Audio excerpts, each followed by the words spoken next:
تعرف شيء حكاية كلمة ديربي؟ وقتها تم استعمالها أول مرة. كلمة ديربي في العادة ترتبط بكرة القدم، لكن موجودة في رياضات أخرى كيما الريبي والباسكيت وغيره.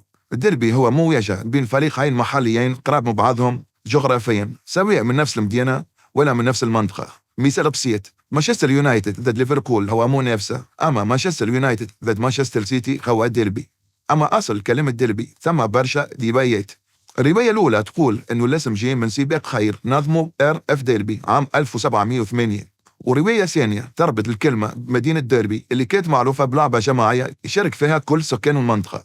أما رواية ثالثة فهي من الإير 19 لديربي إدوارد ستانلي، اللي قال إنه المصطلح جاي من مباريات الرجبي، ويحكي إنه كانوا يعملوا ماتش في عيد الفصح بين فريقين محليين سانت هيلنز وويغان، وسميوها الديربي المحلي. اليوم نلقاو برشا مباريات ديربي عالمية تحمل أسماء مشهورة. في اسكتلندا عندنا ديربي اولد فيرم ما بين رانجرز وسيلتيك.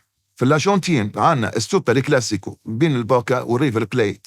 في ايطاليا عندنا ديربي ديلا كابيتالي ما بين روما ولازيو، وديربي ميلانو الديربي ديلا مادونينا ما بين انتر وميلان. في تركيا عندنا زاد الديربي القاري ما بين فينرباتشي وغالاتا ساراي. اما في تونس عندنا ديربي العاصمة الترجي والافريقي.